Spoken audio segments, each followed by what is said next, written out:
গত ১.৫ বছরে ইসরায়েল সরকারের অনুরোধে ৯৪% কন্টেন্ট ডিলিট করেছে ফেসবুক এবং ইনস্টাগ্রাম।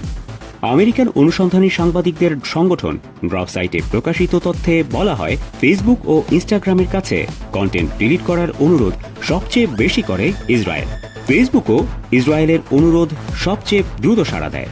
গড়ে ৩০ সেকেন্ড সময় নেওয়া হয় এসব অ্যাকশনে।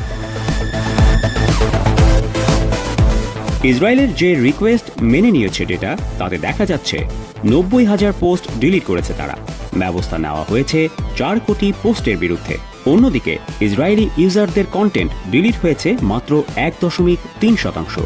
ইসরায়েলের প্রতি ফেসবুক ও ইনস্টাগ্রামের পক্ষপাতিত্বের কারণটাও জানিয়েছে গ্রফ সাইট। তারা বলছে, মেটার ইন্টিগ্রিটি অর্গানাইজেশনের কাজ সামাজিক মাধ্যমে শান্তি বজায় রাখা, কিন্তু এরা আসলে কাজ করছে ইসরায়েলি গোয়েন্দা সংস্থা মোসাদের ডিজিটাল ইউনিট হিসেবে।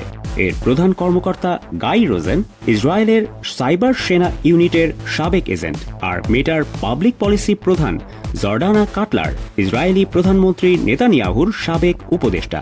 তিনি সিদ্ধান্ত নেন কোন পোস্ট ফেসবুকে থাকবে আর কোন পোস্ট থাকবে না।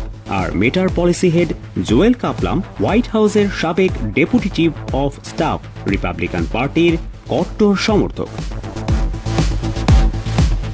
গ্রফ সাইট জানাচ্ছে, মিশর, জর্ডান, ফিলিস্তিন সহ ৭টি দেশের মুসলিম ইউজারদের পোস্ট ডিলিট করা হয়েছে। এমনকি অনেকের অ্যাকাউন্ট সাময়িকভাবে ব্যান করা হয়েছে। ইউজাররা বলছেন, গাজার ছবি নগ্নতা বলে ডিলিট করা হয়েছে, অথচ এসব ছবিতে নগ্নতা বা যৌনতার কিছুই ছিল না। শুধু তাই নয়, মেটা যে এআই বা অ্যালগোরিদম ব্যবহার করছে, তাতে ফিলিস্তিনের পক্ষে কিছু বললেই তা ভায়োলেন্স হিসেবে চিহ্নিত হচ্ছে। কোনো ধরনের রিভিউ ছাড়াই পোস্ট ডিলিট করে দেওয়া হচ্ছে। একের পর এক হারিয়ে যাচ্ছে অ্যাকাউন্ট, মুছে যাচ্ছে ইতিহাস। ইউজারদের অভিযোগ, ফিলিস্তিনের পক্ষে পোস্ট করলেও কেউ দেখছে না। রিচ কমিয়ে দেয় ফেসবুক, ইনস্টাগ্রামের অ্যালগোরিদম।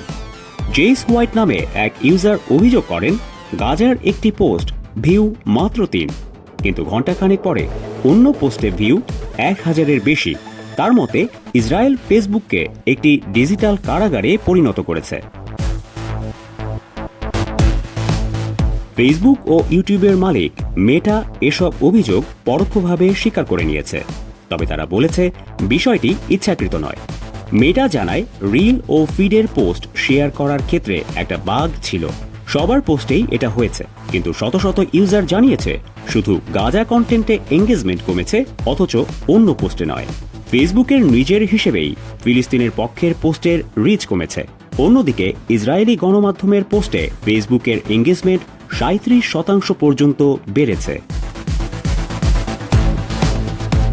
ইউজারদের অভিযোগ, ফেসবুক এবং ইনস্টাগ্রাম ইসরায়েলি বাহিনীর হয়ে লড়াই করছে।